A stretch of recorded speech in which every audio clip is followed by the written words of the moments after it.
ఇప్పుడు పెద్దల కిడ్నీలతో పోలిస్తే పిల్లల కిడ్నీలు చాలా సెన్సిటివ్ అంటారు. సో ట్రీట్మెంట్ ఇస్తే ఇంకా యాక్చువల్గా కిడ్నీలు పాడయ్యేదే మందుల వల్ల. మళ్ళీ మనం మందులు మొదలు పెడితే మళ్ళీ అవి కూడా కిడ్నీలకి ఎఫెక్ట్ చూపించి ఇలాంటి సమస్యలు తలెత్తే అవకాశం ఉంటుందంటారు. మళ్ళీ అది అయితే కిడ్నీలు నార్మల్గా ఏం చేస్తే మంచి పదార్థాలన్నీ దాచుకుని వేస్ట్ మలమంతా ఫిల్టర్ చేసుకుని బయటకు వెళ్ళిపోతుంది, యూరిన్లో బయటకు వెళ్ళిపోతుంది. కానీ యుబుకామిల్ కండిషన్లో జల్లెళ్ళలాగా పనిచేసే కిడ్నీలు, ఆ జల్లెళ్ళలో సింపుల్ లాంగ్వేజ్లో కామన్ జనాలకు అర్థమయ్యే భాషలో చెప్పాలంటే ఆ జల్లెళ్ళలో ఉండే బెజ్జాలు పెద్దవైపోతాయి. సో మంచి పదార్థాలు కూడా లీక్ అయిపోతాయి యూరిన్లో. కొన్ని కొలవగలం, కొన్ని కొలవలేము యూరిన్లో. ఏ పదార్థాలు పోతున్నాయంటే మనం కొలవగలిగేది ఆల్బుమిన్. ఆల్బుమిన్ అనేది ఒక ప్రోటీన్. ఆ ఆల్బుమిన్ ప్రోటీను అది యూరిన్లోంచి జారి బయటికి వెళ్ళిపోతుంది. సో బ్లడ్లో దాని లెవెల్స్ తగ్గిపోతాయి. బ్లడ్లో ఉండాల్సిన ఆల్బుమిన్ జారి యూరిన్లో వెళ్ళిపోతుంది. మనం యూరిన్లో టెస్ట్ చేస్తే ఆల్బుమిన్ ఎక్కువ ఉంటుంది, ప్రోటీన్ ఎక్కువ ఉంటుంది. బ్లడ్లో ఉండాల్సింది యూరిన్లో జారి వెళ్ళిపోతుంది కాబట్టి బ్లడ్లో లెవెల్స్ తగ్గిపోతాయి. దాంతో కొలెస్ట్రాల్ పెరుగుతుంది. దాని రియాక్షన్ కింద లివర్ ఎక్కువ కొలెస్ట్రాల్ తయారు చేస్తుంది, కొలెస్ట్రాల్ డ్రాప్ అయిపోతుంది. ఈ లక్షణాల వల్ల బ్లడ్లో నీటిని పట్టుకుని కూర్చునే లక్షణం తత్వం ఆల్బుమిన్కి ఉంటుంది. ఆల్బుమిన్ లెవెల్స్ పడిపోయాయంటే ఆ నీరు జారి రక్తనాళాల్లోంచి బయటకు వచ్చి మొదటి కంటి చుట్టూ వాపులు ఉంటాయి, తర్వాత ఒళ్ళంతా పొట్ట, పేగు చుట్టూ, కాళ్ళు, చేతులు అన్నీ వాచిపోతాయి. సో ఇవి ఉబుకామిల్ లక్షణాలు. వీటిల్లో ఎక్కడ కిడ్నీ ఫంక్షన్, కిడ్నీ మిగతా చేసే ఫంక్షన్ కాంప్రమైజ్ కాదు, మిగతా కిడ్నీ ఫంక్షన్ నార్మల్గా ఉంటుంది. సో ఇది కిడ్నీ ఫెయిల్యూర్ కాదు. దీని కాంప్లికేషన్గా కిడ్నీ ఫెయిల్ అవ్వచ్చు, కానీ ప్రథమంగా దానివల్లే కిడ్నీ ఫెయిల్ అవ్వటం రేర్. ఓకే, ఈ లక్షణాలు మొదట్లో ఎందుకు కనిపించవండి? అంత ముదిరిన తర్వాతే వాపులు ఐడెంటిఫై చేయటం కొంచెం కష్టం. ఎందుకంటే అవేర్నెస్ అనేది ఇంపార్టెంట్ అనమాట. అంటే వాపులు ఐడెంటిఫై చేయడం, ఎందుకు వాపు వస్తుంది అనేది తెలుసుకుంటే దీన్ని త్వరగా ప్రివెంట్ చేయవచ్చు. ఇప్పుడు మనకి ఏమవుతుంది, దగ్గులు జలుబులతోనే యూజువల్గా ఇవి ట్రిగ్గర్ అవుతాయి. కిడ్నీలో ఇరిటేషన్, కిడ్నీలో ఇరిటేట్ అయ్యే లక్షణం ఉంది, దాని ట్రిగ్గర్ ఉండాలి. దగ్గులు జలుబులు యూజువల్గా ట్రిగ్గర్ అవుతాయి. కాఫ్ కోల్డ్ వస్తే ముందు అప్పటిదాకా ఏమీ లేదు, పిల్ల కానీ బాగానే ఉన్నారు, ఆడుకుంటున్నారు, ఫిట్ అండ్ వెల్, రొటీన్గా స్కూల్కి వెళ్ళటం, రొటీన్ యాక్టివిటీ అంతా నార్మల్గా ఉంటుంది. ఒక్కసారి దగ్గు జలుబు వస్తే సాధారణంగా అంటే దగ్గు జలుబు వల్ల కళ్ళు వాచేయో లేకపోతే మొహం కొంచెం ఉబ్బరంగా ఉందని కన్ఫ్యూజ్ అవుతాం. ఫస్ట్ టైం డయాగ్నోసిస్లో జరిగేది అది.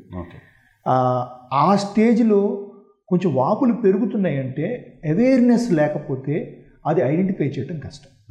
సో అవేర్నెస్ వచ్చినప్పుడు అనుమానం ఉంటే అది అవ్వచ్చు, కాకపోవచ్చు, కానీ పీడియాట్రిషియన్ దగ్గరికి వెళ్ళి చూపించుకుంటే అనుమానం ఉంటే కొంచెం వాపులు యూజువల్ కంటే ఎక్కువగా ఉన్నాయి, లేకపోతే వాపులు స్ప్రెడ్ అవుతున్నాయి అంటే యూరిన్లో టెస్ట్ చేసి, రొటీన్ యూరిన్ ఎగ్జామినేషన్లో డిప్స్టిక్ అంటాం, ఆ టెస్ట్ చేసి చూస్తే యూరిన్లో ప్రోటీన్ 3+ కానీ 4+ కానీ ఉంటే దాన్ని అనుమానించడానికి మనకి ఒక ఎవిడెన్స్ దొరుకుతుంది. అప్పుడు మనం దాన్ని యూరిన్లో మెజర్ చేయటం కానీ, ప్రోటీన్ ఎంత పోతుందో, యూరిన్ ప్రోటీన్ క్రియాటిన్ రేషియో అని ఒక టెస్ట్ ఉంది, ఆ టెస్ట్ చేసుకోవచ్చు. లేదా బ్లడ్ టెస్ట్ చేసి బ్లడ్లో ఆల్బుమిన్ డ్రాప్ అయిందా టెస్ట్ చేయొచ్చు.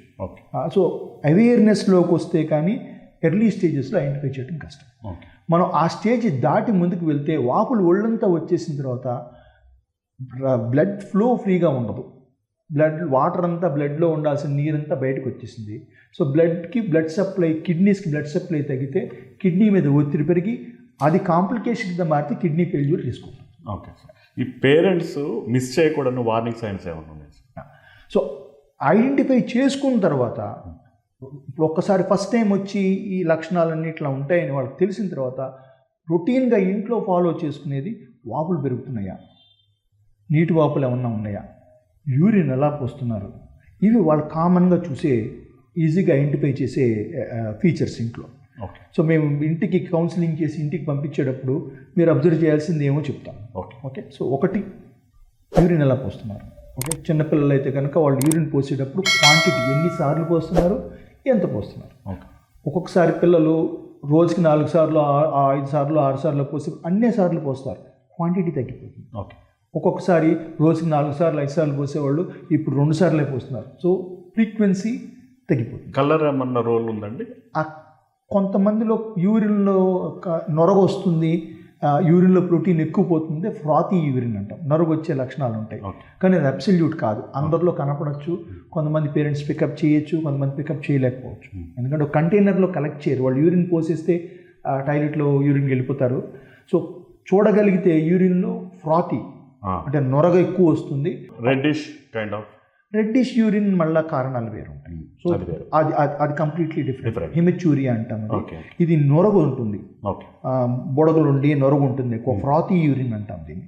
ఇది ఉంటే కనుక దీన్ని వెంటనే టెస్ట్ చేయించుకుని యూరిన్లో ప్రోటీన్ ఎంత పోతుందో మెజర్ చేయటం మనకి ఎర్లీగా ఐడెంటిఫై చేయడానికి హెల్ప్ చేస్తుంది. ఓకే